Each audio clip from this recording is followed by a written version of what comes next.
All right, good afternoon, everyone. Tuesday, April 8th, House of Government Operations, Military Affairs. We are picking up work on S-56, an act relating to the creation of Office of New Americans. We're just going to go straight into testimony from folks who are joining us both Zoom and live and in person. And I guess I'm just going to go right down the punch list as enumerated on our agenda. And I guess we can start with Tracy Dolan. Hi, Tracy. Hi, my name is Tracy Dolan, and I'm the director of the state refugee office here in the state of Vermont under the Agency of Human Services. Welcome. Thank you. So we took a look at the bill and we were just taking wanted an opportunity to have, you folks come in and just talk about, how you see this piece of legislation, like going into effect, what it will provide, just basically input from your lens and your position. Sure, yeah. So as the director of the state refugee office, I have talked to other colleagues in other states where there are offices of New Americans. Once I saw this, bill developing, to just understand what the impact has been there. And in some of the states, it is part of the state refugee office or under it. Sometimes it's combined in some ways. Sometimes it sits in another part of the state. And I asked my colleagues, what have you seen as a result of it? One of the big things that they have found is that it's allowed them to put more emphasis on labor and workforce. Most of us in the refugee world only focus on refugees because that's our funding and that's our kind of focus. But in the state of Vermont, there isn't another place for all those phone calls to come in and queries. And so this type of office presumably would allow for something like that. I think the bill is about a study committee. So I would presume if a study committee were struck, looking more closely maybe at other states, seeing what their models are, what their outcomes have been. My colleague, Sarah, who's the refugee director in Washington, they have a really big Office of New Americans, and they actually provide a lot of state funding. And so they have whole different units. They have like legal units to handle all the different groups that come in around New Americans who aren't refugees or other immigrants. They have a labor section, they have an employment section, et cetera.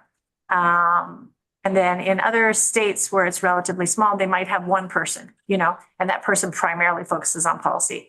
So for example, in my position right now, if there was a housing bill that was looking at trying to support renovations in housing, right, so that we can increase housing capacity. This happened a couple of years ago. I find out about it and I say, hey, it looks like the renovations you're supporting would help people renovating from a 1-bedroom to a 2-bedroom. But most of our refugee families are, often 3 or 4 kids. So what that would do is not allow for some of the housing that we need, maybe for some of the bigger families that wouldn't happen in Vermont's environment outside of, the immigrant arrivals. And so it allows me to sort of provide a little more perspective. Right now, that happens through happenstance. If I happen to know about it and, somebody wants my opinion, I would presume if there was an Office of New Americans, that kind of constant sort of scanning to see where the impacts would be best felt would probably be happening. And then the labor piece, I have no expertise, and the refugees, it doesn't really work like that around labor. Refugees come here, we help connect them to jobs. We work with a lot of employers to help them to connect to jobs. But if employers then say, hey, let's say in the last administration, I heard that Cubans and Haitians can come and work, how do we start engaging on that? I don't know how that works, but in offices, in states where they have an Office of New Americans, they may be able to pull together the employers and say, actually, this is how you engage and get that workforce over. So those are some examples that I know about. Rep. Hooper. So can you hit on, we already have a couple of things to speak. You hit on whether these enhances existing structures that we have now, and it sounds like some of the jobs that are, might transfer over to the office. Well, the only people in my office, the state refugee office, are me and a refugee health coordinator. And those are both through federal statute. So the office of the refugee office is very small. It would not impede our work if there was an Office of New Americans. I would, if that's what you're asking. Can you tell me more about what you're asking about the United Way and other NGOs? Well, they provide service contract. For refugees, yeah, yeah. I think the difference here is that right now we do have pretty good structures for refugees. The Office of New Americans imagines a bigger population than refugees, yeah. So right now, what I get is the additional calls about folks who are not refugees and how do we serve them and what are the policies, what are the needs? So I think you're asking, would an Office of New Americans somehow impact organizations that work with refugees? Yeah. And I would say some organizations work just with refugees. Some, for example, the Association of Africans Living in Vermont, work with refugees and many other new Americans. So that would be an example of an organization that would have a place to call, for example, if they had questions around some of the other populations, and might be able to partner. Sorry, I wasn't really prepared for all the partner questions, so I'd have to think more to see what else you might be getting at. Okay, yeah. Revenue. I think that did make me think of, if you could anticipate any, potential like duplication of services, I guess, is that like what are the specific needs that come up that, and would imagine that this would fill? Yeah, so right now, and again, I'm neutral, of course, because I don't think the governor's made any statement either way about this, but the needs right now that do exist are all of the other inquiries coming in. So when I put out information, it's primarily for refugees. It can be of assistance to new Americans, but the language access needs of new Americans outside of refugees is a little trickier. Right now, if you arrive as a refugee, there are actually structures in place so that when you go for your first job interview or your first bank transaction, et cetera, there are ways that refugee offices can assist you and get the interpretation. If you arrive through some other mechanism, that's a little trickier. So some language access. Labor, I would say, is a big one, right? So employers really want to be hiring people. And right now for refugees, they have ways of doing that because refugee organizations have employment specialists who will connect them. They don't have any organized way of doing that for others, and they're looking for it. So they'll call up and say, hey, I'd like to hire immigrants. And I say, oh, we're at the refugee office, so I can refer you to refugee agencies for refugees. But there's plenty of other folks who might be here or might be able to come here that I can't address. Those are two areas. And then schools, childcare. Lots of folks call me actually about all kinds of populations. And I can only support and or advise primarily on the refugees because that's kind of my scope, but that's also my knowledge base. I do my best to try to go bigger. I hold a pretty big meeting every 2 months, the Refugee and Immigrants Service Provider meeting. Congressional delegation is on that, staffers, et cetera. And information I put out there can be helpful to others, but it's still primarily focused around refugees. From Uber. So you guys raised the point. We're really differentiating between refugees which come with a federal backing to some degree and grants, which I had not thought of it as separate groups, quite frankly. I know. What were we talking about number last year? Any idea? The numbers are going to be super broad that I give you because there's no official way of counting. But based on some of the requests I've made of different organizations, when I talk to agriculture, they tell me they think there's about 1,000 workers on the dairy in the dairy industry, plus their families. So I think Migrant Justice puts that maybe at about 3,000 or 4,000. We've got 600 who work in other farming, probably plus their family members. We've got 6,000 refugees who have arrived here over time. So we've estimated that, kind of immigrants in general in Vermont are about 30,000. Excluding people that come to actually have gaps, make a batch. They're not intending to stay. Yeah, am I excluding that in those numbers? I'm not positive. These are numbers I've kind of gleaned from other folks and other sources. So at any given time, that could also be included there. Yeah. Any other questions right now for Tracy? No. Thank you. We'll definitely let you know if we need any more Sure, thank you. granular information from. Okay, take care. Thank you very much. Okay, next up is Jan Steinbauer. How you doing, Jan?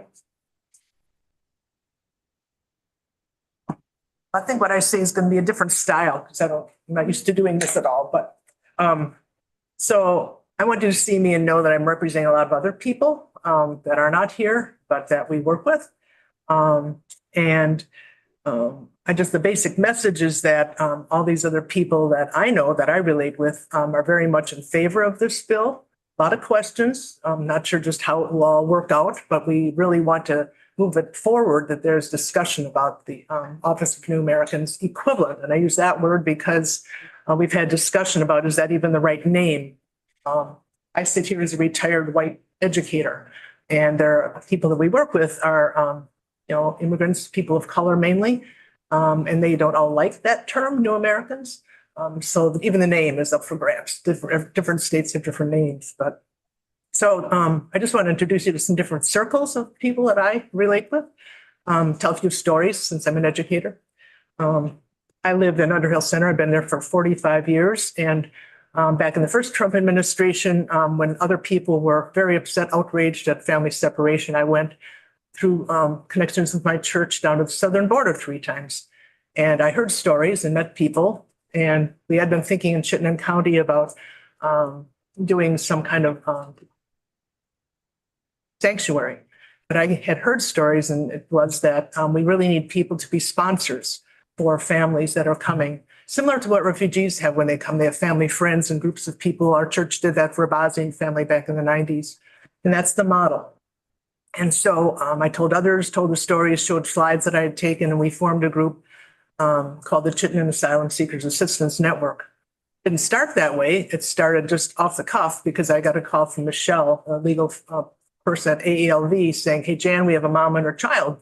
They were trying to go up to Canada. They were given bad information. They bounced back here to Chittenden County. They need housing. Can you help?"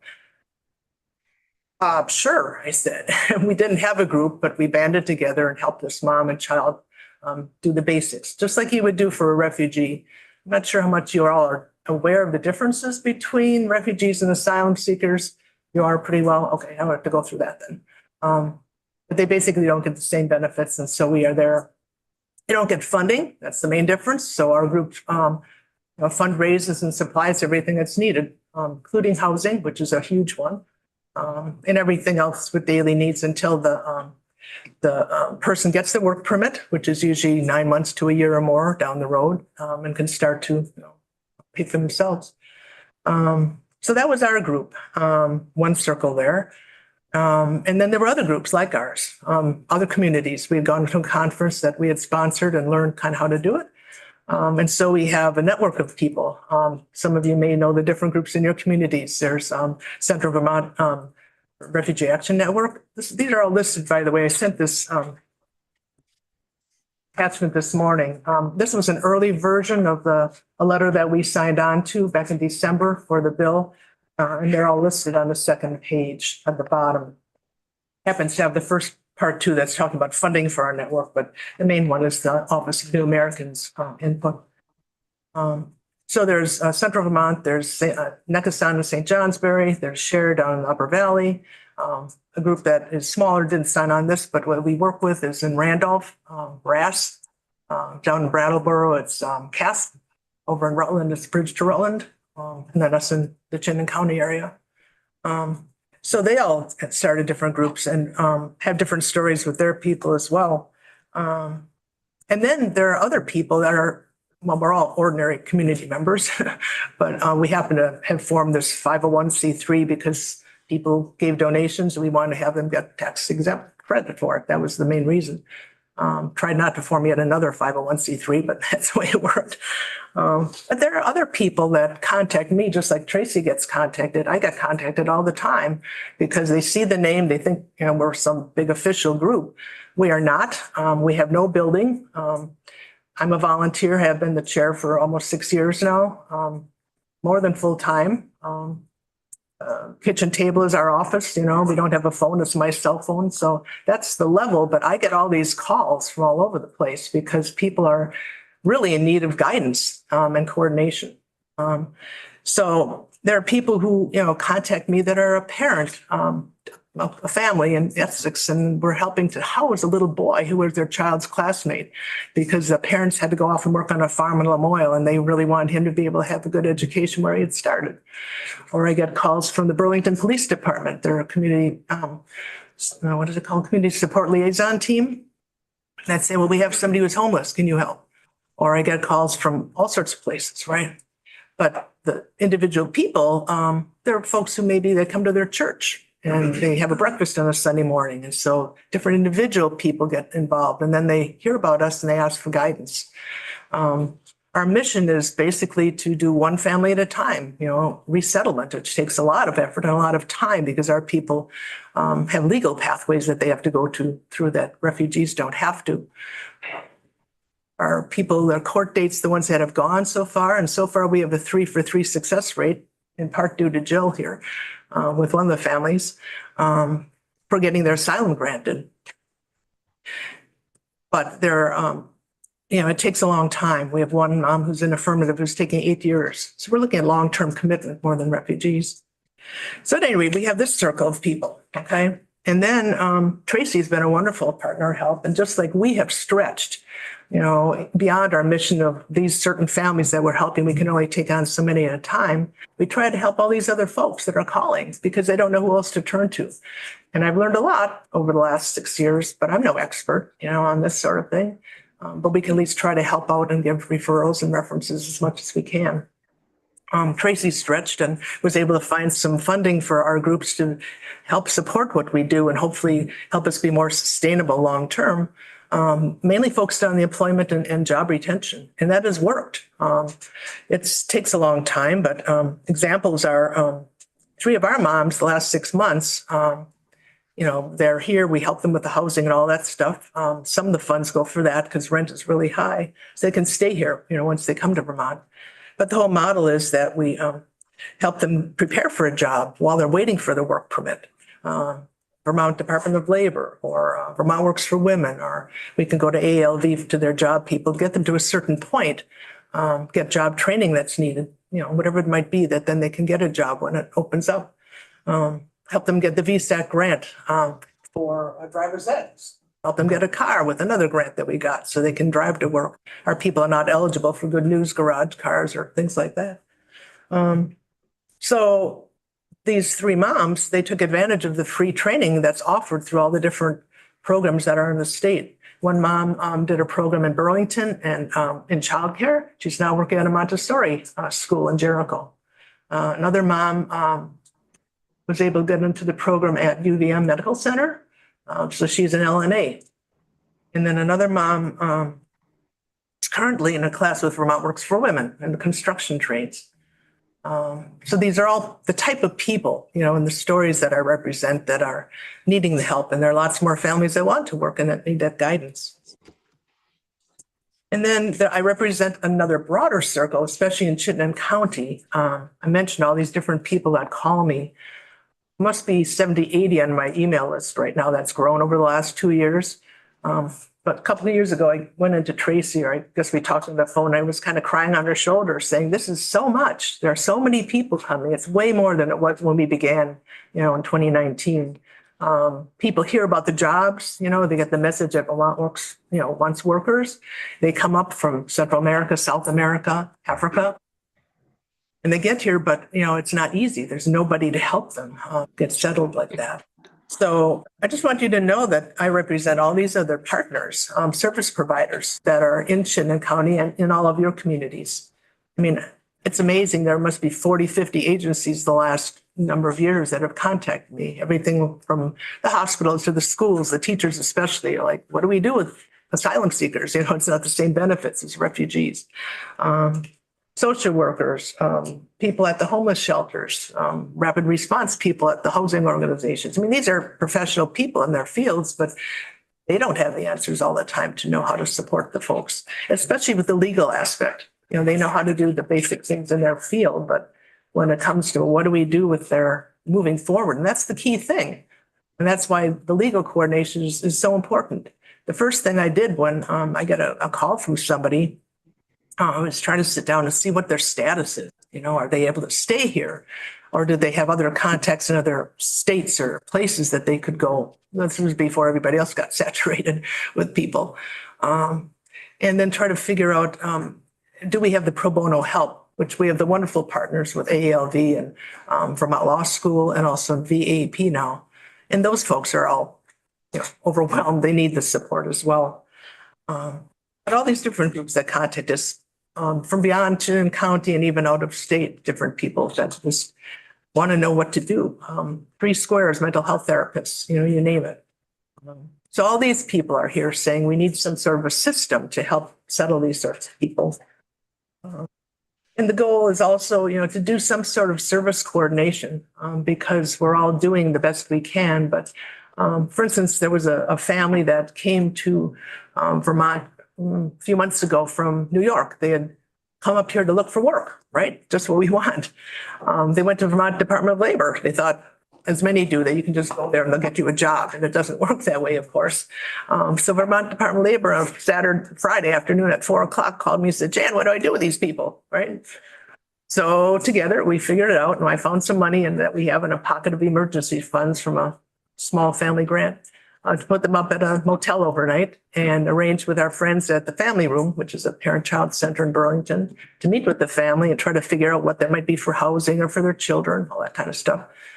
They got the answers they needed and they went back and they were coming back then to settle here. That's just the beginning. What happens when they come then with the legal aspect and all that. That's the sort of collaboration that we're doing off the cuff and informally, trying to help them get the answers that might be needed. I guess I would say that, stories of people people say, well, Jan, how do all these people get to Chittenden County?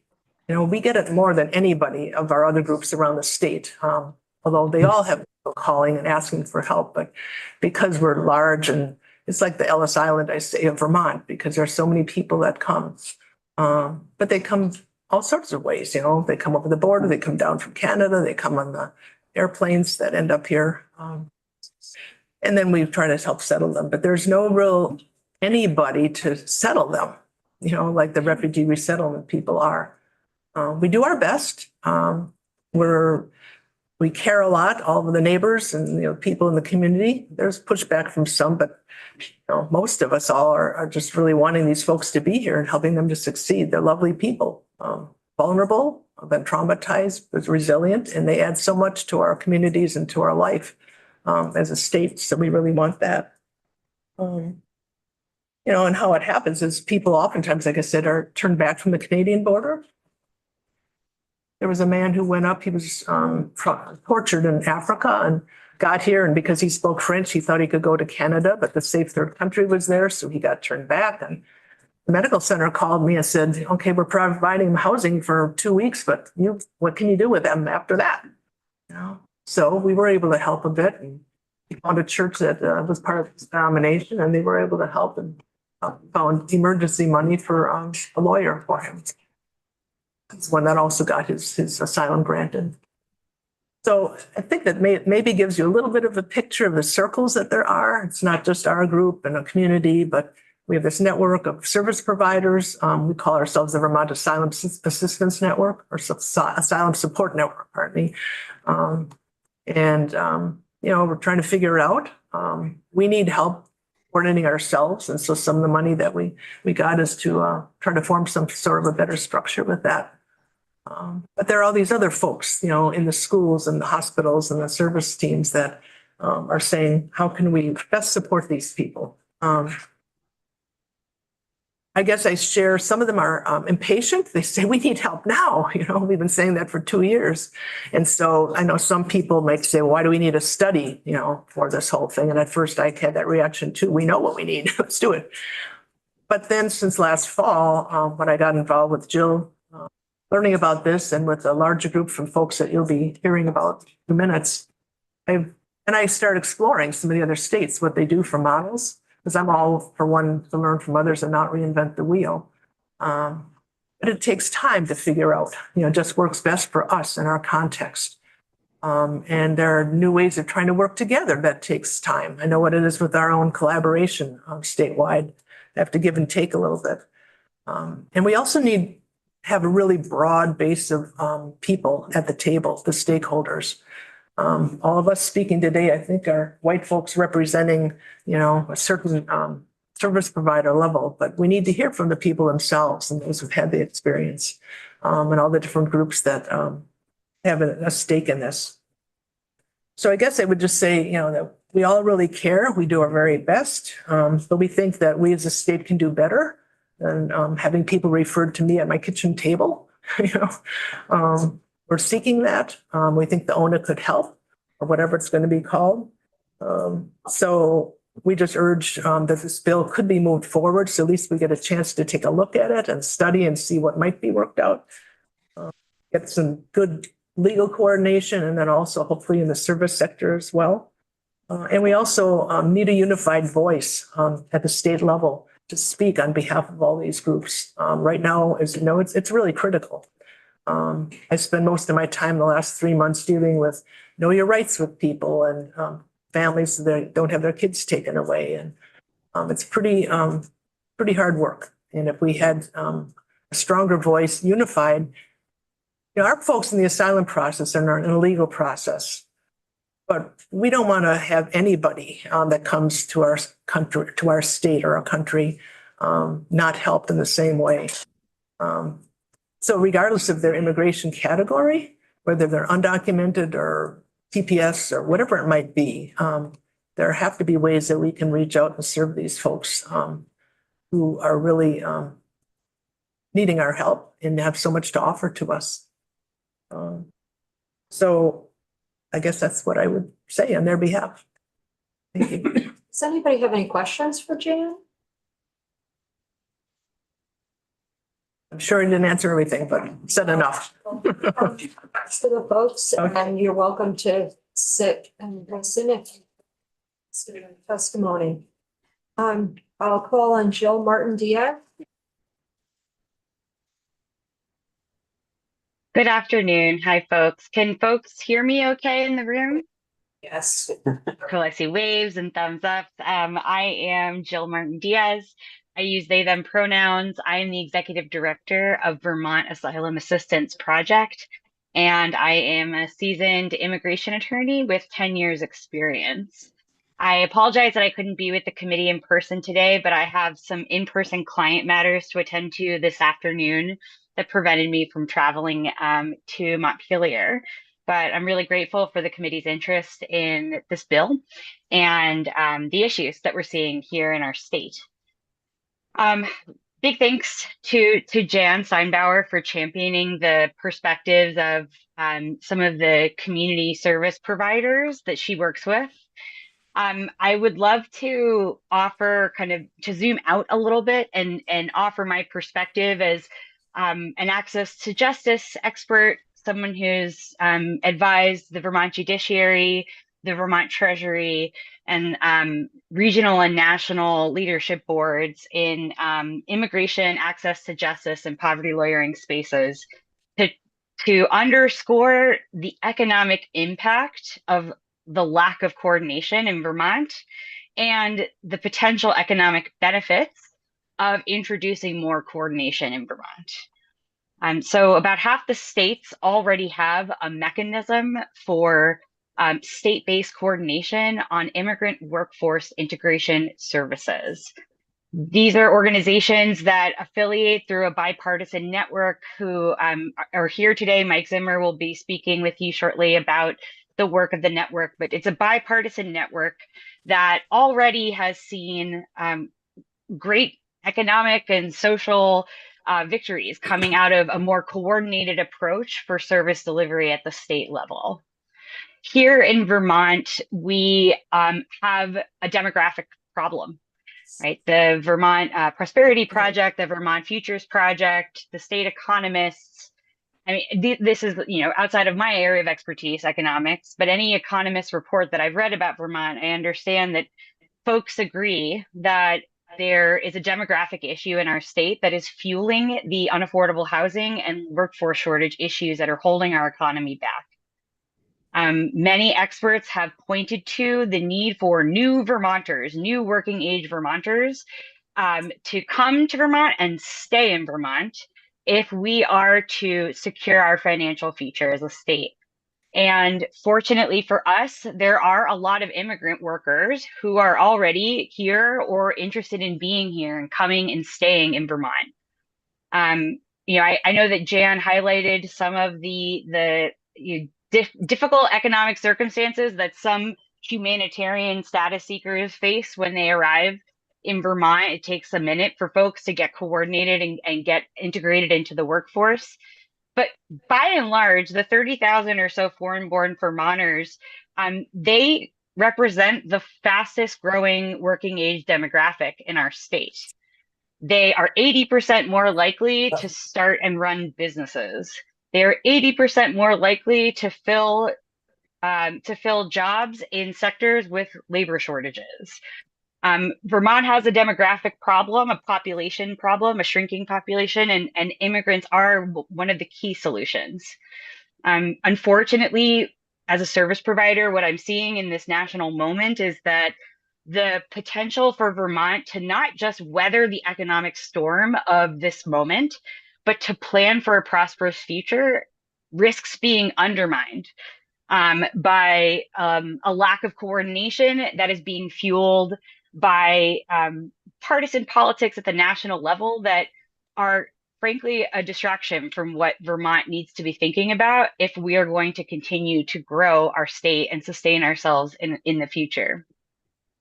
What advocates like me are calling for is a remit at the state level to expand on the excellent coordination work that we've already seen from Tracy Dolan's office at the State Refugee Office to grow and include a broader remit of the 30,000 foreign-born individuals in Vermont who are coming and working and starting businesses and putting their kids in school and wanting to be part of Vermont community long-term. Right now, the lack of coordination is causing a lot of waste. Right now, having no central point of contact for integration services and supports, for troubleshooting when issues come up at the system level, for referrals to service providers with specific areas of expertise like me. Individuals are kind of scattershot calling everyone all at once, and then direct service providers are being divided between responding to repetitive calls for help and actually delivering services. One example is the 100 or so parolees, humanitarian parolees who are living and working in Vermont who received summary notice over the last 2 weeks that their status would be expiring, and now they need to pivot to other statuses so that they can continue to work in their jobs.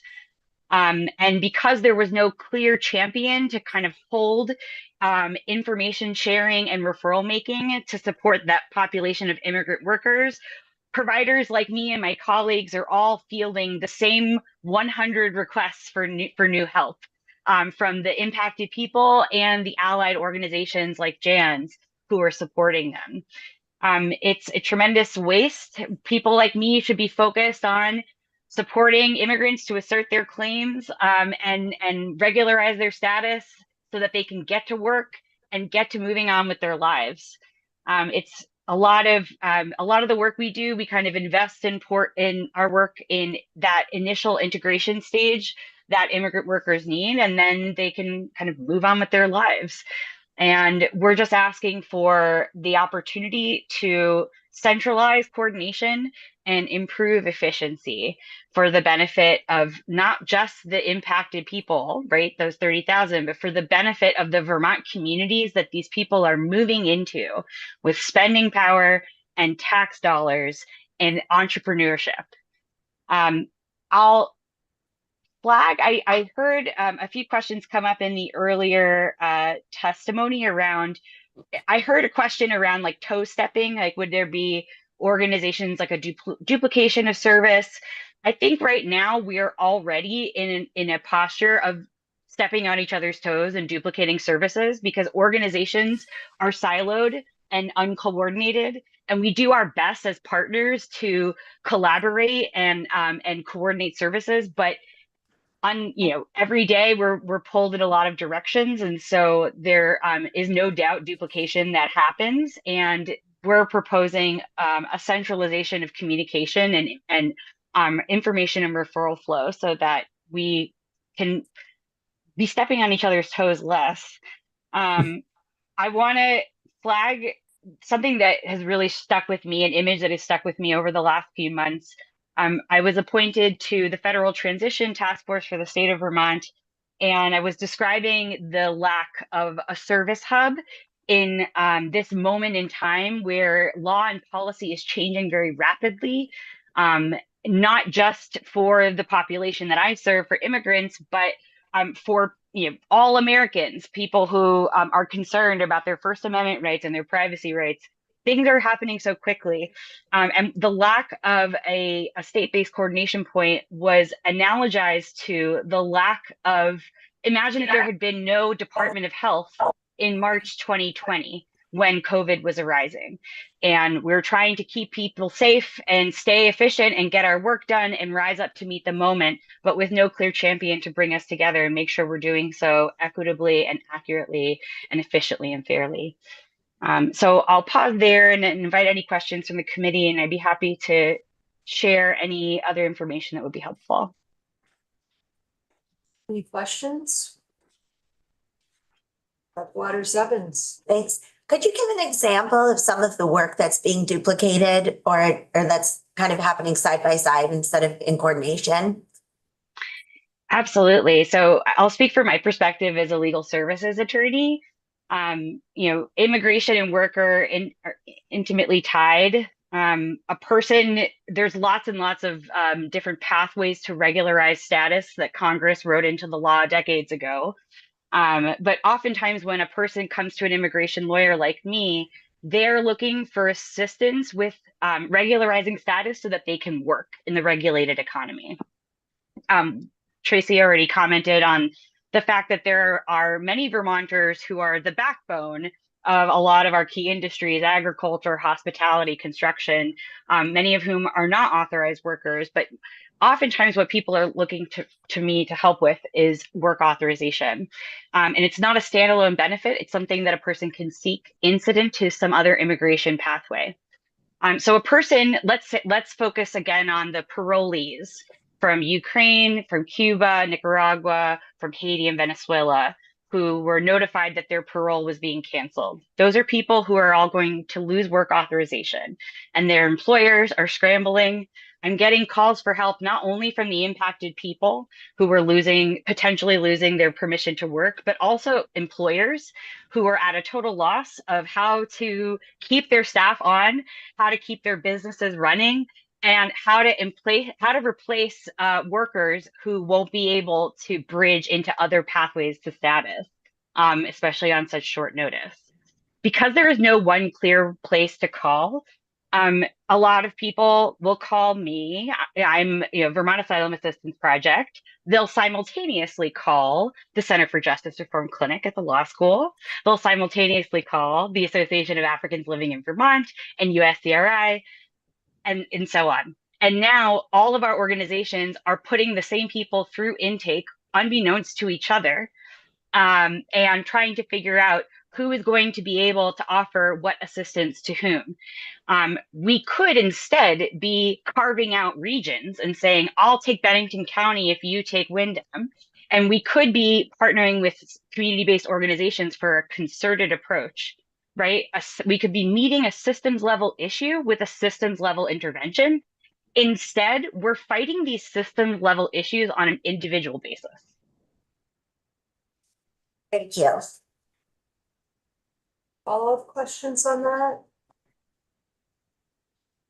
Thank you very much for joining us, Jill, and you're welcome to stay on and listen to the conversation. Thank you very much. So next we have Austin Davis, who is here in the room with us. Welcome, Austin. Thanks for having me. And this is my first time actually in this committee this biennium. So a lot of friendly faces I've known from past biennium and a lot of representation from my region, which is great. And, For the record, my name is Austin Davis. I am the Director of Government Affairs for the Lake Champlain Chamber.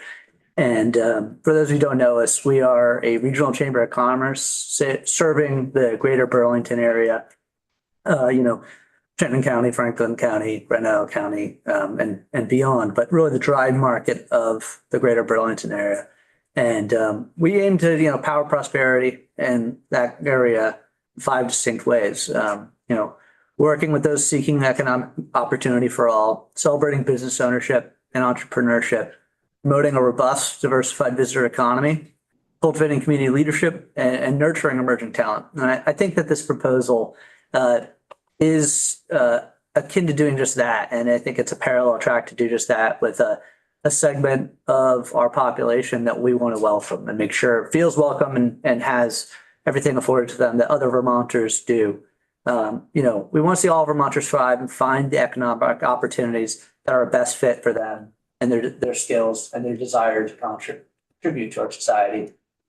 We know that new Americans bring in an entrepreneurial spirit, and that will shape the economy of tomorrow. We know our workforce of tomorrow is joining us from abroad, and we want to nurture their talents, their leadership, and help them find employment, a place to plug into their community and to our state as a whole. Let's be real here for a second, folks. Vermont is a difficult place to make a go of it. I think we all have experienced that in our own way, shape, or form. Housing, we have a affordability crisis that includes housing, but every other aspect of our lives. And we've heard the difficulty time and time again from our employers about, employees of all socioeconomic classes facing issues of housing and affordability in our state. Now imagine how particularly hard those are to navigate when English is not your first language and you're new to this country or this state. The largest obstacles we see to prosperity in our state are that of our housing crisis and our demographic aging crisis, which have meant that our workforce has contracted. And as Joe pointed out earlier, we need new Vermonters, and new Americans are new Vermonters. Individuals over 65 are projected to be 1 in 5 Vermonters by 2030, by the end of this decade. And that'll exceed 30% of the total population by 2040. That keeps me up at night, frankly, as someone who is younger in this state, who is raising a child in this state, as I wonder, hopefully those over 65 are exiting the workforce, but then who's taking care of them? Who's actually doing the jobs in the state? Who's paying the payroll taxes, the income taxes, the property taxes? That keeps me up at night, frankly, and that drives a lot of the work the Lake Champlain Chamber does. And we've seen the pandemic era gains that we've made in our population and our demographic trends get reversed over the last few years. So simply put, Vermont needs to grow. And we've consistently heard from our members how valuable our new American and foreign-born populations are to growing and to contributing to our workforce. I think that when we first heard about this proposal, we had a lot of the same questions that folks around the table had around, duplication of efforts and toe stepping and things like that. And the more we've kind of heard about this and engaged with the sponsors of this, the more we understand that this is actually a unifying and coordinating opportunity to make sure that there isn't duplication of efforts and that these folks can find themselves plugged into outlets that are productive uses of their skills, talents, and energies here in the Vermont economy. So we're really excited by this, the prospect of this policy we see as a positive proposal, and happy to take any questions. Questions for Austin?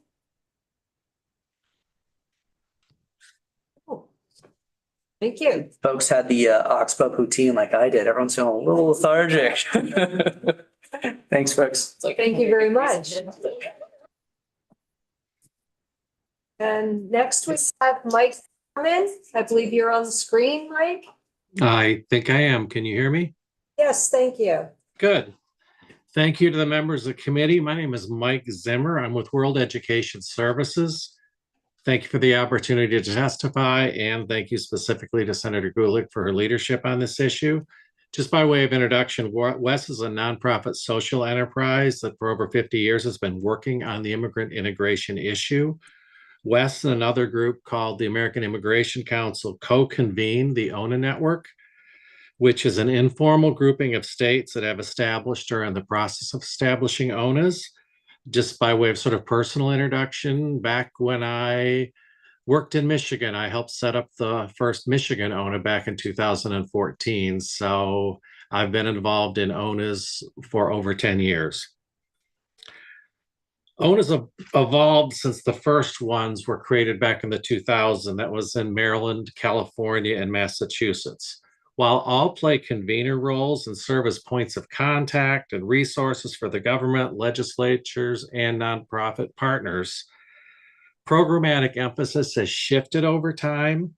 Indeed, the last three ONAs that were formed in Maine, North Dakota, and Utah had a specific and prioritized function on attracting immigrants to help with workforce shortages. At present, there are 22 states in the network, which represent a strong geographic and partisan blend. Those with statutory or executive order ONAs already are in Colorado, Illinois, Maine, Maryland, Massachusetts, Michigan, Hawaii, Nevada, New Jersey, New York, North Dakota, Ohio, Oregon, Minnesota, Virginia, and Utah. Those with administrative units, California, North Carolina, Wisconsin, Washington, Pennsylvania, and New Mexico. And there is pending legislation this year in Delaware, Arizona, Florida, Pennsylvania, and of course, Vermont. Just to answer a question that was earlier talked about on duplication of services, that was one of the things I was concerned about when we formed our ONA in Michigan in 2014. So we did three things. Number one, we did significant outreach to the immigrant and refugee communities to find out what they wanted their ONA to do. Then we did significant outreach to all the other departments and state agencies to see where they touched immigrants' lives. And it was amazing how many different departments did. And thirdly, we did a gap analysis with our refugee service providers to see where we were offering similar programs to similar populations and where the service cliffs were so that we could address them. I think Vermont on this legislation is doing this very intentionally, sort of modeled after what Maine did. The statement legislatively that they want to consider an ONA, but asking for a study commission to see how the ONA best fits the needs of Vermont. As I said, there are sort of 22 ONAs. No two look alike. They're all dependent sort of in their service provision, structure, and budget. They're all dependent upon their state's needs. But it has proven in all these states to be a very strong move for the immigrant refugee communities in those states. And thank you for your support. I can answer any questions about what's going on in any of those other states. Thank you. Apologies that we had your last name wrong. So now we know who you are. Excuse me, I just attended a conference in Maine and they spoke of their Office of New Americans. And it was focused on rural communities. The conference was, but really this demographic of new Mainers was really helping their core industries in rural areas. So that was very interesting to hear about and ties well in with this bill that we're looking at today. Good. Does anyone have any questions for Mr. Zimmer? No. Okay, well, thank you very much. Thank you. Welcome to stay on and listen if you would like. I think I will. And next is Alex Beck. Hi, folks. Thanks so much for having me. My name is Alex Beck. I'm the Welcoming Communities Manager with the Brattleboro Development Credit Corporation. We are the regional development corporation for Windham County or the Windham region. I've been a workforce development professional with the BDCC for 10 years. And a lot of my major points have already been mentioned, in that, we've been living the workforce shortage, frankly, longer and worse than Chittenden County has, right? Because we are far more rural relative to Chittenden County. And so the BDCC and our partners opened a refugee resettlement office. So we petitioned a federal refugee organization to open an office here in Southern Vermont with the promise that we would provide employment and workforce services for those new Vermonters.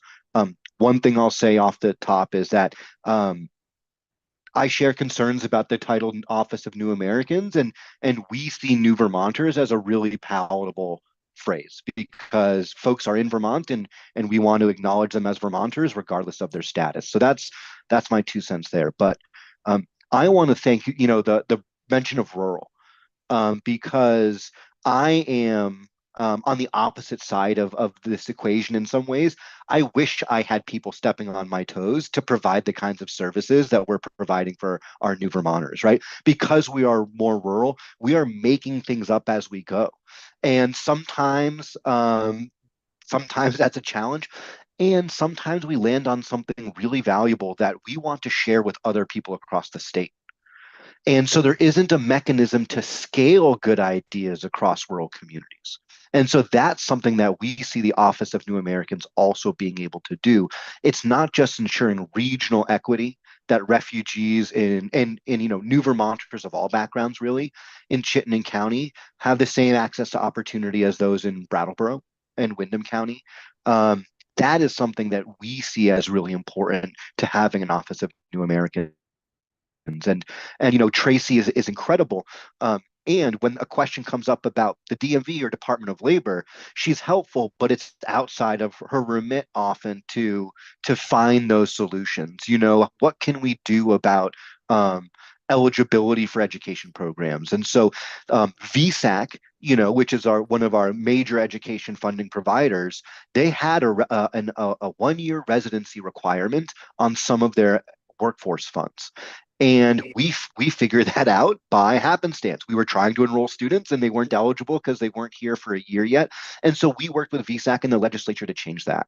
And so that was a great example of a bottom-up change that really created equitable access to opportunity that I envision an Office of New Americans being able to lead in the future. Similarly, with physician relicensing is another bill likely to be introduced this year or early next. It is, I would say, a red flag for everyone if I'm the expert in, physician relicensing for the state of Vermont, because I'm not a physician, I'm not a healthcare professional, I'm just like a workforce guy. And so the leadership from the Office of New Americans, engaging with our Secretary of State, who spoke favorably of this bill in the Senate, that kind of coordination is the approach we take in Southern Vermont. And so seeing that happen at the state level would be really beneficial to our work. And I've submitted some information around the economic data just from this past year that new Vermonters have had in Southern Vermont specifically. And so these are of the folks that we serve, $4 million in earned income. And the industry recognized credentials that folks are earning aren't just good for the workers and the students, it's good for our training providers, because not only are employers desperate for workers, our trainers and our schools are desperate for students. And so we have seen for the first time our Career Center offering an inclusive LNA program, right? And CCV having more students of a variety of backgrounds walking through their campus in Brattleboro, and more kids in our schools. It's these folks are not here to solve our property tax challenges, but they certainly contribute very meaningfully to the economic vibrancy and the tax base. And so that is really the approach why we're here at the table and why we believe an Office of New Americans would really help the economic inclusion of refugees and immigrants of all backgrounds beyond that initial 90 days of resettlement. Thank you. Any questions for Alex? Any general comments or questions for previous presenters that you may have just thought of? Excellent. Thank you very much for joining us, all of you. Really appreciate you being here today. Sorry I missed the first part of the testimony. And I think we can take a break.